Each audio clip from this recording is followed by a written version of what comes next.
What do you think when you hear the media say cops shoot an unarmed man?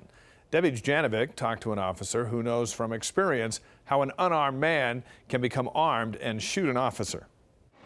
April 2005, Orem police officer Phil Murphy is called to a domestic violence situation. I never would have anticipated those type of circumstances. The suspect cooperated at first, then Lieutenant Murphy and another officer tried to handcuff him. During the struggle, 21-year-old David Burns managed to fire the other officer's holstered gun, then got a hold of Lieutenant Murphy's gun, shooting Murphy point blank in the back, the bullet narrowly missing his spine. Puts things in perspective really quick as far as how close things come to changing rapidly for you and your family, and how many decisions you have to make in just split seconds.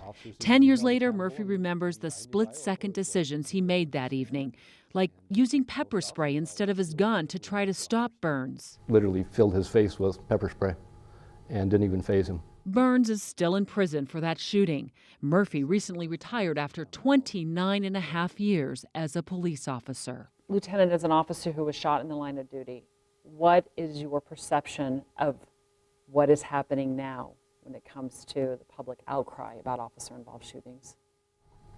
It's frustrating, and in a lot of incidents lately that people are hearing about in the news and that we're seeing is the suspect or the individual that caused the crime or caused the incident, the officers are reacting to it. If they had simply taken accountability for their actions or respected the commands that they'd been given, they would have their day in court to explain it. Murphy believes a lot of people are very quick to judge without actually knowing the facts. And that's easy to do in the confines of your home, easy to do when you're sitting around typing responses on social media about what should or shouldn't have happened. Murphy said for most of his career he felt respect from the public. But I saw a change in a lack of respect for authority, both for law enforcement, but in any sense of authority. And police officers are increasingly at risk. More and more, we're seeing more ambush type situations taking place. And that's how Utah County Sheriff Sergeant Corey Ride died 1 year ago. It appears that Sergeant Ride was ambushed. He never got out of the car.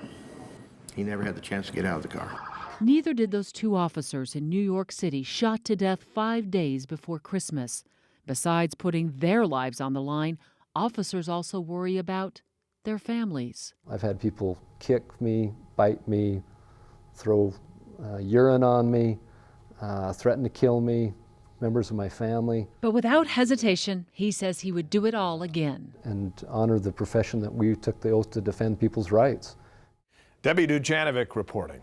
CNN just named Pete Early one of America's top 10 mental health warriors. Straight ahead, he sits down with us to share his personal story of fighting for better mental health care when Deseret News National Edition continues.